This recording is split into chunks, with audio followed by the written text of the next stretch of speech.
All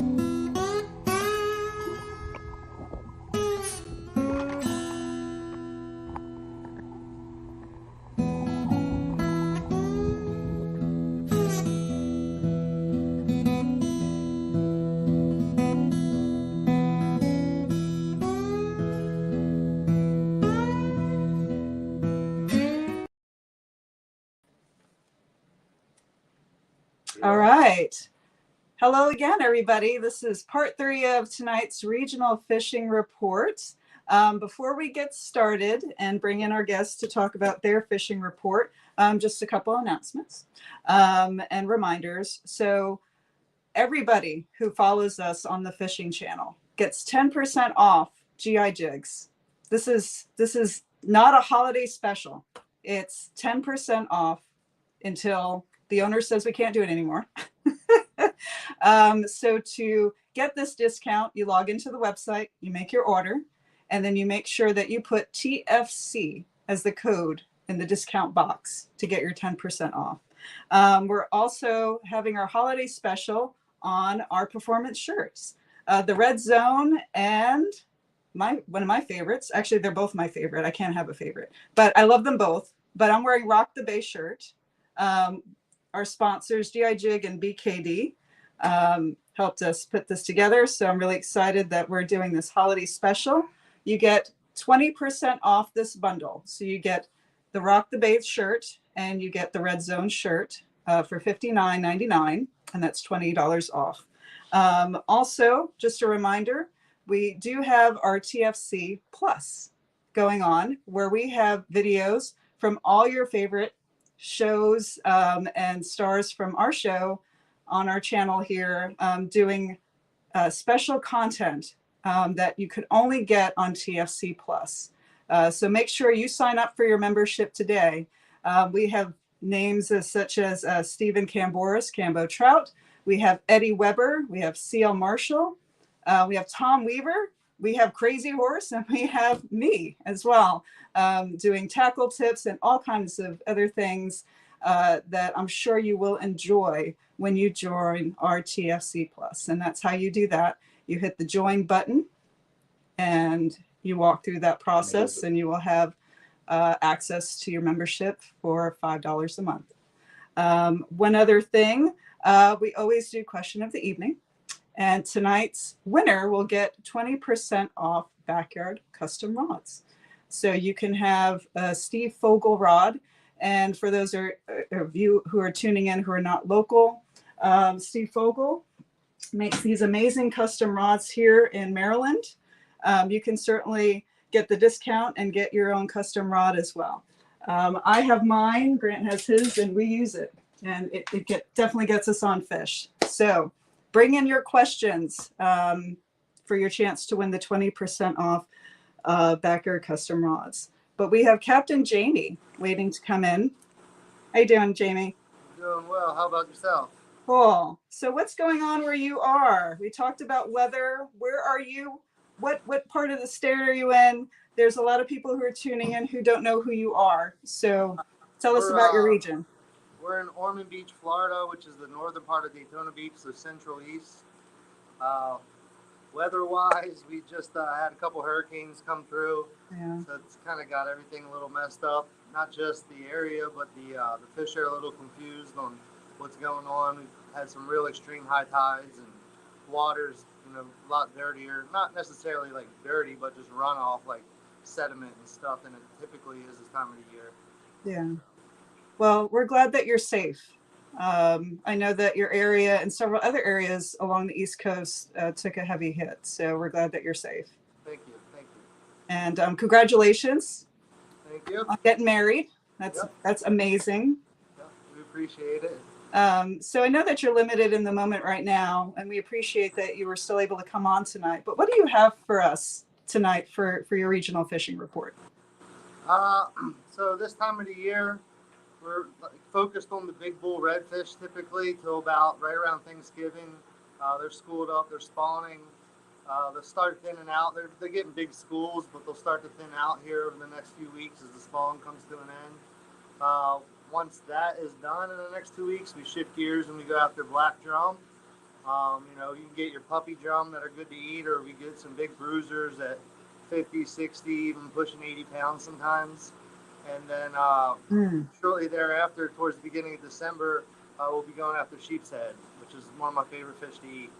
Yes. I was able to hook one up last year, massive one. Unfortunately, I wasn't prepared on that trip. I didn't bring ice, I didn't bring a cooler. And the captain was saying, yeah, it's good eating. You have to keep it. I said, you know what, Captain, it's yours. That's my tip. Yep, You can yep. keep it. But one day, yeah, actually, I hope to be able to have that experience of tasting it because I hear it's really good eating. Yeah, oh yeah, one of my favorite. Yes. So what else do you have going on tonight for us, Captain? Uh, Not too much. Again, we're just trying to get everything put back together. If you can't tell, I'm actually in my bait and tackle shop right now, Ah, which is also in Ormond Beach. It's Yellow Dog Bait and Tackle. yes. Fortunately, we got flooded out in the hurricane. Our front door is only maybe 50 yards to the boat ramp, so we're Oh kind my of just goodness. getting put back together, getting the shop stocked up, and we stayed open pretty much through everything. But Oh wow. um, no, as far as the fishing goes, you know, we just went from summertime to wintertime and nothing in between. It's Yeah. 46 degrees outside. Uh, 3 4 days ago it was 80 some degrees outside. So it's kind of a drastic change real quick. But Yeah. that usually will get the fish fired up. That drop in pressure when the low comes through and you know drops the temperature, the fish can sense the barometer dropping and they'll feed for sure. We're coming to the end of our snook season. Snook season's been on fire this year. They are a fish that's dramatically impacted by the cold weather. They don't necessarily die from it, but if we get super cold water, they become lethargic, and the predator species such as sharks and dolphins will decimate their population. So our snook have came back super strong. We've had some pretty mild winters. Even though we have a cold front that's in the 40s, they'll be fine with that. If we get a few nights where it's in the 20s, you might be in trouble. But as of right now, snook fishing is still pretty good. Wow. And you are right. We had the pleasure of being in Florida and fishing for snook, and we were out where we were on this wall by this bridge, and there was snook Oh right yeah, there. I mean, you could just put your hands in the water and scoop them up, but they were not having it with anything that we were throwing at them because they were scared. There were dolphins hitting the wall continuously all that day, and we could not get their attention at yeah, all because they kept on diving into this hole that they had up against the wall to hide from the dolphins. So, yeah. yeah. If you're a hardcore snook fisherman, when it gets cold like this, you have trouble sleeping at night because you're afraid.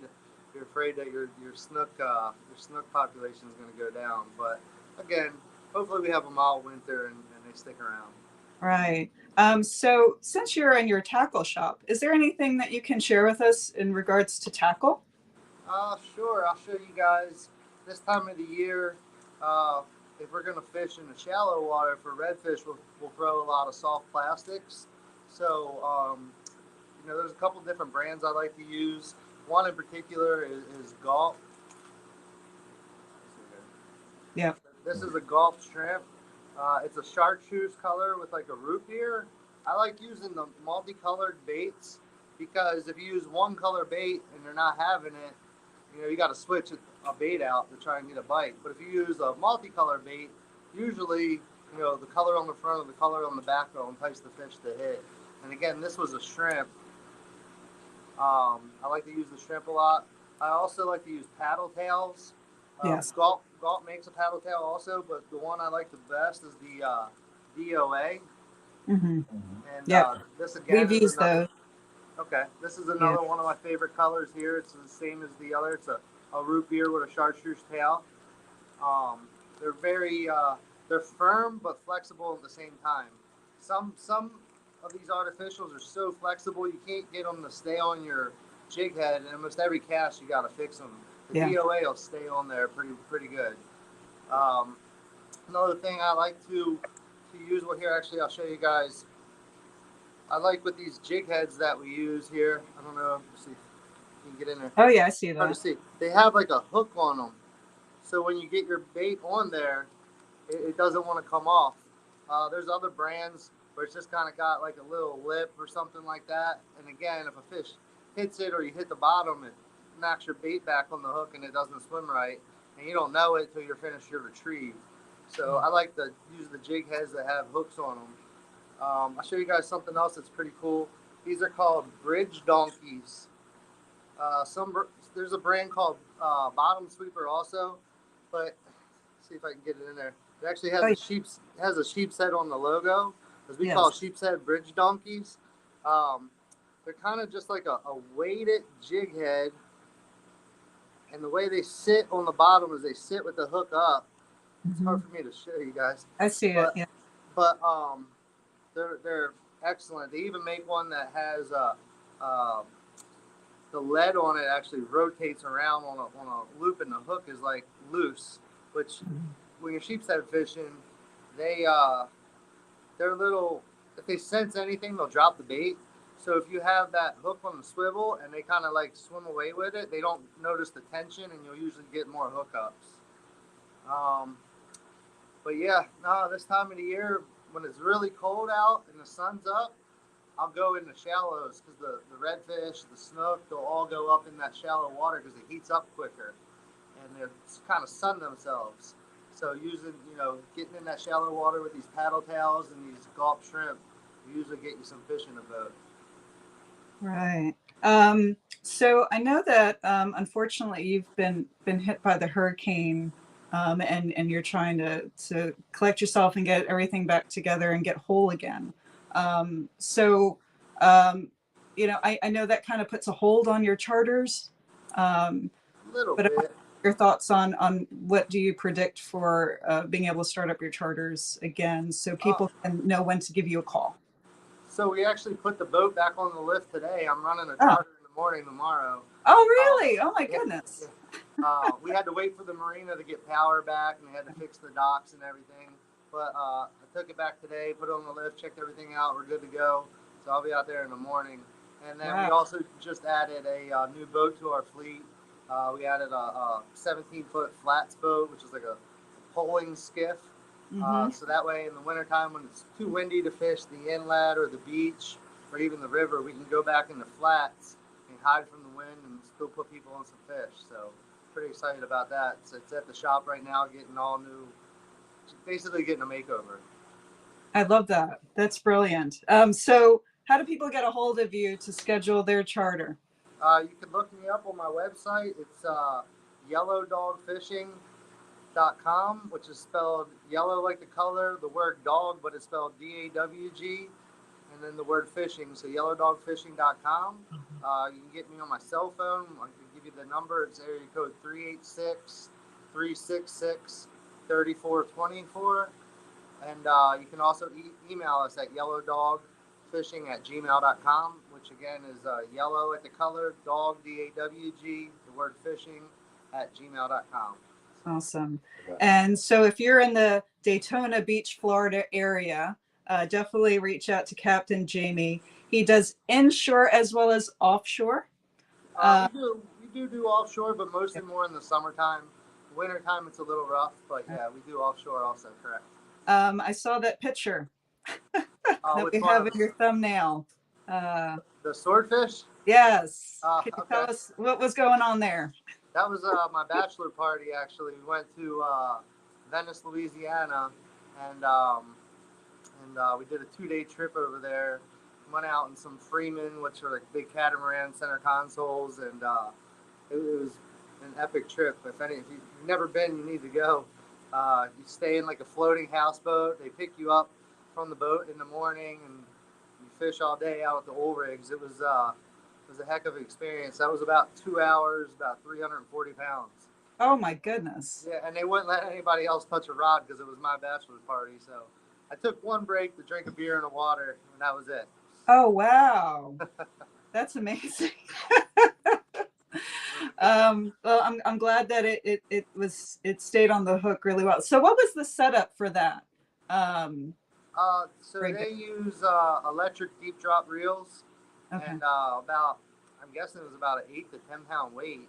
because you're fishing like 14, maybe even deeper water, 1,400 feet of water, and it is the bait wasn't even on the bottom for a total of 5 seconds, and the guy goes, "You got a fish on already," and I'm like, "There's no way," because the tip of the rod doesn't move because it's so deep. And he's screaming reel, and next thing I know, we got a fish on. So, and you're dropping squid with squid. dropping squid with like a strobe light on it, like a little battery operated ball that blinks different colors because it's so deep down there. Any type of color draws attraction, and somehow we hit one on the head right away. We got that one in, dropped another bait down, wasn't even down 10 minutes, and we had a second one on that was a little bit smaller, like 280 or 90 pounds. So smaller. Yeah, it was like 50 pounds smaller, but it was huge. Yeah. But and it's great eating. So yeah, powerful fish. Did you end up using the chair or did you use the belts? Neither. Oh my goodness! What We left it's an electric rod, so it's in the rod okay. holder. All right. But when I say it's an electric rod, they switch it to manual once you got the fish on. Okay. So they make you reel it in. Oh my goodness. Yeah. All right. Well, for those of you who are tuning in, check out the thumbnail photo on this. It's a huge fish. Can you say again, please, the size and the poundage for this fish that you caught? It was like just under 350 pounds, like 348 and something. So. And 2 hours to get on the boat. And he's off the market, ladies. Yes, he's. All right. So for those of you who are tuning in, we have, how many minutes do we have left? You have 4 minutes to get your questions in for your 20% off backyard custom rods. These are really great rods. Steve Fogel's an amazing man. He is a craftsman at his work. He makes these rods precision by hand, custom, just a great guy, and we definitely support backyard custom rods. So anything else going on in your area, Captain, that you would like to share? Not too much. Just hope everybody can come on down and visit us. I know if you look on the news, it looks like we got leveled. Southwest Florida got hit a little bit harder by Ian than we did by Nicole. But kind of amazing how fast the community comes together, and we kind of just get everything cleaned up, and then we start, building back. And usually we build back a little bit better.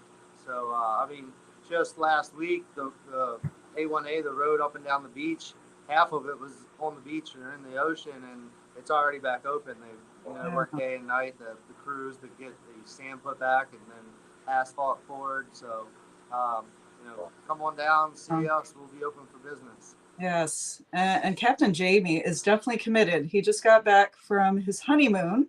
He's dealing with all of this, and boats are soon to be back in the water. Well, we got back from the honeymoon. We were back for 5 days. We were in Greece for 2 weeks. Then we went to Illinois hunting for like 9 days. And while we were there, I unfortunately rolled my truck into a 10-foot ditch. And so then we had to turn around and come back here. And then we got hit by the next hurricane just a few days later. And so it's been a busy, extremely busy fall for us. Oh my goodness. Well, we still have a few minutes in our show here. How about let's talk about redfish, bull reds, and what's going on with that in your area? What kind of tackle you use, and where are you seeing these fish? Obviously not now, but what are the trends? Typically, we look for them on our side scan in the deeper channels near the inlet where there's a lot of water movement. And as far as rigging up for them, once we locate where the fish are at, we'll use a Carolina rig or a fish finder rig with. I usually use like 30 or 40 pound fluorocarbon leader, like a 2-aught, or really sometimes bigger, like a 3 or a 4-aught circle hook, and we use either live mullet, live croaker, or we use blue crab, and then we break the shell off, crack them in half, hook them through the back fin. And just that outgoing tide is usually the best tide for them. That high, right after the lull, the high tide, and the switches to go out, or right at the end of the low tide when it's about to switch to the slack tide before the high. They're the two peak times for getting hooked up. Question on your setup with your live bait. So you mentioned crab. Do you pull the legs out? Do you only put one side out? So what's the setup when you're putting your crab on your hook? We all do it a little bit differently. Yeah. What works best for me is popping the top off of them. They're live. I usually break the claws off, pop the top off, snap them in half, and then I'll hook them through their back fin. But I usually give each bait about no more than 10 minutes in the water because they'll get washed out pretty quickly and all the scent will be out of it. So you might still have some meat in there, but if you let it sit out there for a half hour, 45 minutes, it's typically not going to get eaten. So every 10 minutes I freshen my baits up. Okay. And is that the same technique for snook? I'm sorry, could you repeat that? Is that the same setup when you're going out for snook? Or when you're using live bait, when you're using crab? For snook? Yeah. No, snook wouldn't hit a blue crab. A snook, it wants to, they're ambush predators. A redfish is a bottom feeder, so they'll eat the blue crab through scent, smelling around on the bottom. Snook, you could use the same setup, but you would have to use a live bait. Most of our snook fishing is done with artificials. Use some top water, suspending baits. You're really just trying to tick them off to get them to hit your lure. Even a go-to is a actually I have one right here. Mm-hmm. You guys call them bucktails in Maryland. We call them flare hawks down here, and it's just a bucktail, with a big eye, and different colors. Some guys like the darker colors. This is a purple and red, and some people like the lighter colors. It's like a candy green and white. But you're trying to rip it right in front of them 2 or 3 times, and they can't resist it. They want to know what it is, so they eat it. Mm-hmm. Those are good tips. Well, thank you so much for your time, Captain Jamie. I know you're dealing with a lot. No so problem. we definitely appreciate you taking the time out and for sharing all these great tackle tips. We had posted how to get a hold of you in the chat. Any last words before we close out? No, again, we're open for business in Florida. If you guys want to get out of some cold weather, come on down here and we'll get you on some fish. Right on. Well, I hope you have a great rest of your evening and look forward to seeing you next time. Everyone have a good night. Thanks for tuning in. Fish on. See you later. Bye. Thank you.